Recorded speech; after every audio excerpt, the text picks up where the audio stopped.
उत्तर प्रदेश सरकार में मंत्रिमंडल के मेरे वरिष्ठ सहयोगी, कासगंज के प्रभारी मंत्री चौधरी लक्ष्मी नारायण जी,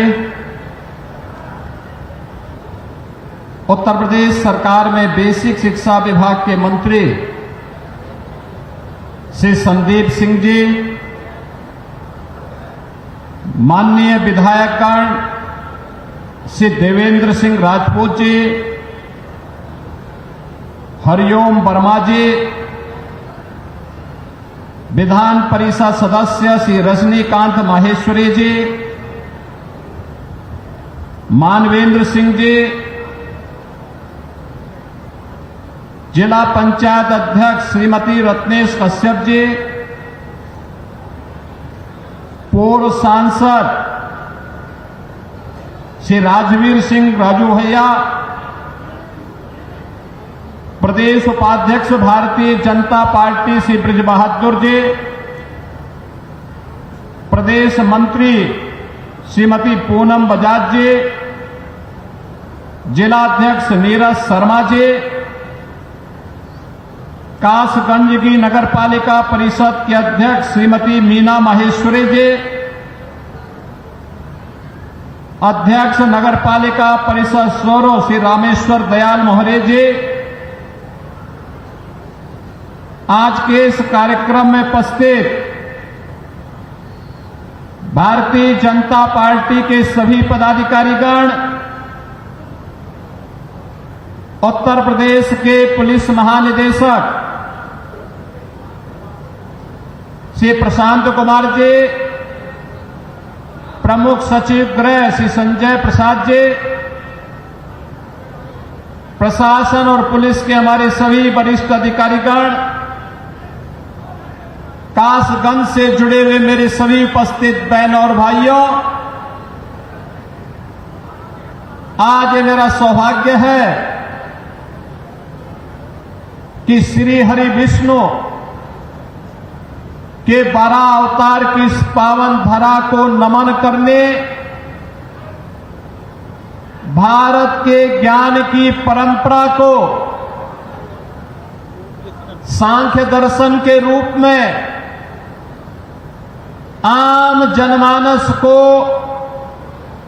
एक नई प्रेरणा और प्रकाश प्रदान करने वाले महर्षि कपिल की इस पावन धारा को मुझे नमन करने का सौभाग्य प्राप्त हो रहा है। इस अवसर पर कासगंज वासियों को 724 करोड़ रुपए की परियोजनाओं की सौगात भी मिल रही है। इसके लिए कासगंज के जनप्रतिनिधियों को हृदय से धन्यवाद देते हुए यहां की जनता जनार्दन का मैं अभिनंदन करता हूं, उनका स्वागत करता हूं। बहनों और भाइयों, मैं बधाई देता हूं कासगंज वासियों को कि आज इतनी परियोजनाएं आपको प्राप्त हो रही हैं। कासगंज, याद करिए, जब सृष्टि के निर्माण की प्रक्रिया आगे चल रही थी, भगवान श्री विष्णु का तृतीय अवतार 12 भगवान के रूप में इसी धरती पर, सोरों की धरती पर, इस धरा के कल्याण के लिए अवतरित होते हैं। सोरों की इस पावन धरा को, जो कासगंज जनपद की पावन धरा है, इसको नमन करता हूं। और ये हमारा सौभाग्य है कि सोरों के इस आध्यात्मिक महत्व को हमारी डबल इंजन की सरकार ने समझा है। प्रधानमंत्री मोदी जी के विरासत और विकास के इस कार्यक्रम को हम लोगों ने समझा ही है, बल्कि उसको प्रभावी ढंग से क्रियान्वयन कैसे होना चाहिए, आज सोरों के अंदर चल रही विकास की परियोजनाएं, कासगंज के अंदर चलने वाली विकास की परियोजनाएं उसका उदाहरण है। और उन्हीं के लोकार्पण और शिलान्यास के लिए आज मुझे आपके इस जनपद में आने का सौभाग्य प्राप्त हुआ है। इन सभी परियोजनाओं के लिए मैं कासगंज वासियों को हृदय से बधाई देता हूं, अपनी शुभकामनाएं भी देता हूं। बहनों और भाइयों, यूनिफॉर्म की क्या कीमत होती है और उसका क्या महत्व होता है। आपने अभी ऑपरेशन सिंदूर के माध्यम से पाकिस्तान की कमर को तोड़ने वाले भारत माता के बहादुर जवानों के शौर्य के माध्यम से देखा होगा।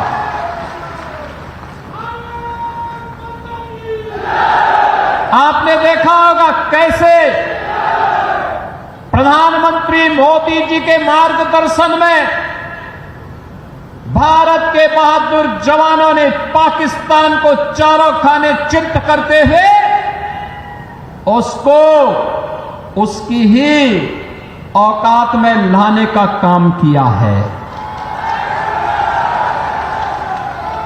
अगर हमारे पास मजबूत सेना नहीं होती, भारत माता के पास बहादुर जवान नहीं होते, तो पाकिस्तान जैसे दुश्मनों के रहते हुए देश की जनता कैसे सुरक्षित रहती, कैसे सुरक्षित रहती। अब तो भारत ने बता दिया है कि अगर हमारे एक नागरिक को भी छेड़ोगे तो अपने अस्तित्व के लिए जूझोगे, अपने अस्तित्व के लिए जूझोगे। और आज पाकिस्तान दुनिया के अंदर गुहार लगा रहा है कि जान बकस दो एक बार।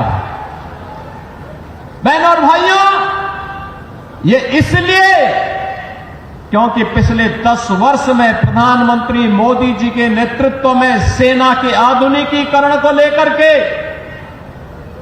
सेना के सुदृढ़ीकरण को लेकर के लगातार कार्य हुए हैं। और इसीलिए भारत की सेना दुश्मन के किसी भी प्रकार का मुकाबला करने के लिए सदैव तत्पर रहती है। अगर कभी दुश्मन ने कोई जरूरत की तो उसके घर में घुस करके उसको मार करके उसका काम तमाम करने की पूरी क्षमता भारतीय सेना के पास है। बहनों और भाइयों, जो काम देश की सुरक्षा के लिए सेना का है, उसी प्रकार का कार्य आंतरिक सुरक्षा में कानून का राज स्थापित करने में पुलिस की हुई होती है। याद करिए 2017 के पहले का उत्तर प्रदेश कोई सुरक्षित नहीं था। सायंकाल होते होते सड़कों पर कर्फ्यू जैसा दृश्य दिखाई देता था। उपद्रवी और उत्पाती सड़कों पर आकर तांडव करते थे। न बेटी सुरक्षित थी, न व्यापारी सुरक्षित था। हर तीसरे दिन एक दंगा होता था। पर्व और त्योहार के पहले ही लोगों के घर में, लोगों के मन में एक आशंका आ जाती थी, पता नहीं अब क्या होगा, अब क्या होगा। प्रदेश में विकास ठप हो गया था। एक तरफ उपद्रव और दूसरी तरफ अंधेरा। इन दोनों के बीच का समन्वय था समाजवादी पार्टी और पहले की 2017 की पहले की सरकारें। वे गुंडों के साथ मिलकर के प्रदेश में अराजकता फैलाते थे, कानून के लिए संकट खड़ा करते थे। बेटी और व्यापारी की सुरक्षा के साथ उनके सुरक्षा के साथ खिलवाड़ करते थे, सज्जनों को प्रताड़ित करते थे, दुर्जनों का महिमा मंडन करते थे। यही पिछली सरकारों का कार्य था। और जब विकास एजेंडे में नहीं होता है तो फिर सरकार कुछ कर नहीं सकती। याद करिए, कासगंज जनपद का निर्माण 2008 में हुआ था। 2008 में बहुजन समाज पार्टी की सरकार थी। उसके बाद 5 वर्ष समाजवादी पार्टी की सरकार रही। बहनों और भाइयों, पुलिस लाइन जो पुलिस की व्यवस्था की बुनियादी आवश्यकता होती है, इसके लिए न जमीन दी गई न पैसा दिया गया। और केवल कासगंज नहीं, उत्तर प्रदेश के लगभग 12 जनपद ऐसे थे जिनमें जिला मुख्यालय नहीं थे, पुलिस लाइन नहीं थी, डीएम और एसपी भी किसी ब्लॉक में बैठने के लिए मजबूर होते थे। बुनियादी सुविधाओं के अभाव में कैसे 25 करोड़ जनता की कोई सुरक्षा करता। लेकिन आज उत्तर प्रदेश पुलिस देश के अंदर एक मॉडल के रूप में देखी जा रही है, एक मॉडल के रूप में आधुनिक सुविधाओं से युक्त, हर प्रकार के संसाधनों से युक्त। और माफिया का तो काल ही बन गई है पुलिस। अब माफिया पैरेलल एक समानांतर सरकार नहीं चला सकता, किसी गरीब की प्रॉपर्टी पर कब्जा नहीं कर सकता, सज्जन शक्ति को प्रताड़ित नहीं कर सकता, बेटी और व्यापारी की सुरक्षा पे सेंध नहीं लगा सकता है। अगर लगाएगा तो उसे मालूम है अगले चौराहे पर यमराज उसका इंतजार कर रहा होगा और फिर राम नाम सत्य है कि यात्रा निकलनी प्रारंभ हो जाएगी। बहनों और भाइयों, ये नए भारत का नया उत्तर प्रदेश है। आज मुझे 191 करोड़ रुपए की लागत से बने हुए कासगंज के अत्याधुनिक पुलिस लाइन के लोकार्पण का अवसर भी प्राप्त हो रहा है। ये लोकार्पण केवल एक पुलिस के लिए नहीं, पुलिस के लिए यहां अत्याधुनिक सुविधाएं दी गई हैं। 1000 बैरक बनाए गए हैं, 1000 पुलिस कार्मिकों के लिए बैरक बनाए गए हैं। यहां पर पुलिस के जुड़े हुए अधिकारियों के लिए आवासीय सुविधा भी दी गई है। पुरुष हो या महिला कांस्टेबल या अधिकारीगण, इन सबके लिए सुविधाएं दी गई हैं। ऑडिटोरियम भी बनाया गया है, लेकिन साथ साथ यहां पर पुलिस की वे आधुनिक सुविधाएं भी इनको प्राप्त हो रही हैं जो एक आधुनिक पुलिस को प्राप्त होने चाहिए। और ये मॉडल बना है उत्तर प्रदेश पुलिस आवास निगम ने एक समय सीमा के अंदर इसे निर्माण करते हुए आज समर्पित किया है और यह कार्यक्रम अनवरत रूप से आगे बढ़ेगा। अब पुलिसकर्मी भी टूटे हुए एस्बेस्टस के बैरक में नहीं रहेंगे, बल्कि हाई राइज बिल्डिंग के किसी अच्छे शानदार आवासीय सुविधाओं से युक्त बैरक में रह करके सुरक्षा का शानदार मॉडल खड़ा करेंगे। यह पुलिस लाइन कासगंज इसका एक उदाहरण बनकर के उतरी है। मैं इस अवसर पर उत्तर प्रदेश पुलिस को, उत्तर प्रदेश पुलिस आवास निगम को और कासगंज पुलिस को हृदय से बधाई देता हूं जो इन सभी सुविधाओं का लाभ आज यहां प्राप्त करने जा रहे हैं। बहनों और भाइयों, आज यहां पर कासगंज के अनेक परियोजनाओं की सौगात भी कासगंज वासियों को प्राप्त हो रही है। मुख्यमंत्री कंपोजिट विद्यालय का शिलान्यास, याद करिए, मुख्यमंत्री कंपोजिट विद्यालय यह शिक्षा का एक मॉडल बनने जा रहा है अटल आवासीय विद्यालय की तर्ज पर। अटल आवासीय विद्यालय 6वीं क्लास से 12वीं तक है, लेकिन मुख्यमंत्री कंपोजिट विद्यालय, बहनों और भाइयों, यह प्री प्राइमरी से लेकर के 12वीं तक होगा और हमारा प्रयास होगा पहले चरण में जनपद स्तर पर, दूसरे चरण पे तहसील स्तर पर, तीसरे चरण में ब्लॉक स्तर पर, चौथे चरण में न्याय पंचायत स्तर पर विद्यालयों की एक श्रृंखला खड़ी होगी और उत्तर प्रदेश के गरीब का बच्चा भी आधुनिक शिक्षा से युक्त होकर के देश के विकास में अपना योगदान देगा। शिक्षा के साथ साथ आज यहां पर स्वास्थ्य के लिए, स्वास्थ्य के साथ साथ यहां की सड़कों के लिए, पर्यटन विकास के लिए, पेयजल के लिए, नगरीय विकास के लिए और जीवन के प्रत्येक क्षेत्र में समग्र विकास की अवधारणा को आगे बढ़ाने के लिए आज इन सभी 724 करोड़ रुपए की परियोजनाओं की सौगात कासगंज वासियों को अर्पित करते हुए मुझे अत्यंत आनंद की अनुभूति हो रही है। मैं धन्यवाद दूंगा अपने माननीय जनप्रतिनिधियों को जिन्होंने रुचि लेकर के यहां की विकास की योजनाओं को आगे बढ़ाया है और रुचि लेकर के इन कार्यक्रमों को सफलतापूर्वक क्रियान्वित करने की दिशा में आगे बढ़े हैं। बहनों और भाइयों, विकास ऐसे ही बढ़ता है। सोरों का पर्यटन विकास होगा। याद करिए, सोरों का महत्व वही है जो आज संभल का महत्व है। अब तो आप समझ गए होंगे संभल के महत्व को। वहां भी भगवान श्री हरि विष्णु का कल्कि अवतार की भूमि है और ये सोरो श्री हरि विष्णु का 12 अवतार की भूमि, ये तीसरा अवतार है। याद करिए, सोरो तीसरा अवतार है और संभल 10वां अवतार है।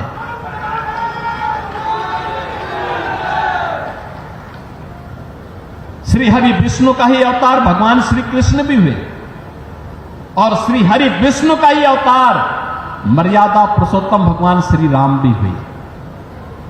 ये सभी श्री हरि विष्णु के जिन्होंने इस सृष्टि के कल्याण के लिए समय समय पर अवतार लेकर के मानवता के कल्याण का मार्ग प्रशस्त करते हुए धर्म की संस्थापना के लिए इस धराधाम पर आए हैं।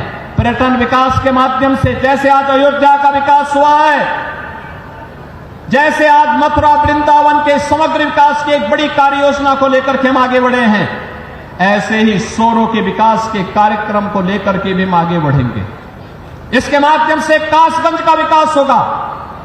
जैसे प्रयागराज महाकुंभ में करोड़ों की संख्या में श्रद्धालु जन आकर के वहां पे आस्था के व्यक्ति को भी प्रदर्शित किए, लेकिन आस्था को आर्थिकी के साथ जोड़ा जा सके, इसका उदाहरण प्रयागराज ने दिया है। ऐसे ही आपका सोरो भी देगा। और इसलिए बहनों और भाइयों, विकास की इन सभी परियोजनाओं के लिए आगे बढ़ते हुए कासगंज वासियों को इस बात के लिए आश्वासन देते हुए आज मुझे यहां बताते हुए प्रसन्नता है, यहां पे कुछ प्रस्ताव हमारे जनप्रतिनिधियों ने हमें दिए हैं। इसमें ये प्रस्ताव मुख्य रूप से एक कासगंज का है, नदई पुल का सुंदरीकरण और उसके पुनरुद्धार की योजना का है, कासगंज की पौराणिक परंपरा को एक म्यूजियम के रूप में सजोने का है और म्यूजियम के रूप में सजोने की इन परियोजनाओं के लिए हम अपनी सहमति दे रहे हैं। कासगंज वासियों में अपनी पौराणिक परंपरा के बारे में इस बात की जानकारी हो सके। नगर पंचायत सोहावर ये अमापुर का है, यहां पर बाईपास के निर्माण का कार्य होगा और साथ साथ दरियागंज में झील के सुंदरीकरण के प्रस्ताव को भी हम आमंत्रित कर रहे हैं। ये सभी प्रस्ताव आते हैं तो कासगंज जनपद को समग्र विकास की दिशा में आगे बढ़ाने में मदद मिलेगी। एक बार फिर से कासगंज की इस नवीन पुलिस लाइन के उद्घाटन कार्यक्रम, कासगंज की 724 करोड़ रुपए की परियोजनाओं के लिए मैं सभी जनप्रतिनिधियों को हृदय से बधाई देता हूं। कासगंज वासियों को मैं हृदय से अभिनंदन करते हुए मैं विश्वास करता हूं कि सुरक्षा और विकास का, सुरक्षा और सुशासन का, विरासत और विकास का जो डबल इंजन सरकार का समन्वय है, इस समन्वय को आगे बढ़ाने के लिए आप सदैव तत्पर होकर के कार्य करेंगे। आप सबके प्रति मेरी मंगल में शुभकामनाएं हैं। धन्यवाद। जय हिंद। बहुत बहुत धन्यवाद। अपने प्रेरणादायक संबोधन से हम सभी को अन्वित कर रहे थे परम आदरणीय श्रद्धेय यशस्वी माननीय मुख्यमंत्री जी। एक बार जोरदार तालियों के साथ अभिनंदन, वंदन, स्वागत। जोरदार तालियां। भारत माता की, भारत माता की। और इसी के साथ एक बार पुनः जनपद वासियों की तरफ से परम आदरणीय श्रद्धेय यशस्वी माननीय मुख्यमंत्री जी का दिल की गहराई सिंदूर कामयाब रहा। एक बार फिर ऑपरेशन सिंदूर का जिक्र किया सीएम योगी आदित्यनाथ ने और इस बात का जिक्र किया कि कैसे भारत ने पाकिस्तान में घुसकर जवाब दिया है। आज कासगंज को बड़ी सौगात दी। मुख्यमंत्री ने 724 करोड़ की विकास परियोजनाओं का लोकार्पण और शिलान्यास किया और इस मौके पर भी भारत के बहादुर जवानों का जिक्र किया, ऑपरेशन सिंदूर का जिक्र किया और पाकिस्तान में आतंकवाद को खत्म करने को लेकर जो प्रण लिया है केंद्र सरकार ने, उसका जिक्र किया। यूनिफॉर्म की क्या कीमत होती है और उसका क्या महत्व होता है, आपने अभी ऑपरेशन सिंदूर के माध्यम से पाकिस्तान की कमर को तोड़ने वाले भारत माता के बहादुर जवानों के शौर्य के माध्यम से देखा होगा।